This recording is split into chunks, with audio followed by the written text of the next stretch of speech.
ये देश जिसको आप धर्मनिरपेक्ष कहते हैं, देश धर्मनिरपेक्ष नहीं है, ये धर्म प्राण देश है। क्योंकि इस संसद की लोकसभा स्पीकर के पीछे की जो पीठ है उसके पीछे लिखा हुआ है धर्म चक्र प्रवर्तना है। ये पूरी संसद धर्म चक्र प्रवर्तन के लिए है। अशोक का जो चक्र है हमारे राष्ट्रीय ध्वज में, वो धम्म चक्र है, वो धर्म का चक्र है। हमारे सुप्रीम कोर्ट के अमलम में लिखा यतो धर्मस ततो जया। और जिसको कोई कंफ्यूजन हो तो इस देश में जब जब बड़ा कोई आंदोलन खड़ा हुआ है तो उसके मूल में धर्म था। 1857 में खुद ही लोग कहते हैं ना कि कारतूसों को लेके गाय की चर्बी के कारतूस और सुअर की चर्बी के कारतूस कहता है। उसके बाद इस देश में सबसे पहले चेतना किसने पैदा की? लोकमान्य तिलक ने गणपति जयंती के द्वारा। जो आज गणपति जयंती मनाई जाती है यानी धार्मिक आधार के ऊपर उन्होंने लिया। फिर महात्मा गांधी ने कहां से पिकअप किया? राम राज्य के विचार के साथ। और उसके बाद अगर आप देखें देश का धर्म के आधार पर विभाजन हुआ।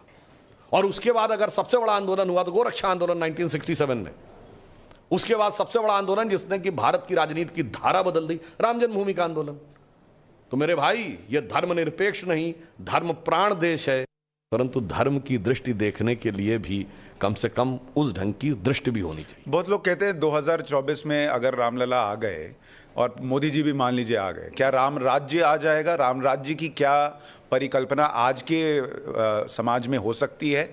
और दूसरा, क्या हिंदू राष्ट्र बनने की तरफ बढ़ रहा है? देखिए, बात यह है कि भगवान राम ने अपने समय में राम राज्य की परिकल्पना की गई कि बैर न कर काहू सन कोई, राम प्रताप विषमता कोई, किसी से कोई बैर नहीं।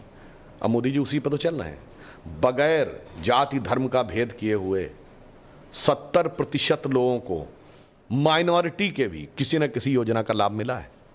भगवान राम का मंदिर ऐसे नहीं बन रहा है। पहले 4 करोड़ गरीबों को प्रधानमंत्री आवास योजना की तरह आवास मिला है और उसमें से 3 करोड़ ऐसे हैं जहां रजिस्ट्री पे ओनरशिप में परिवार की महिला का नाम लिखा है।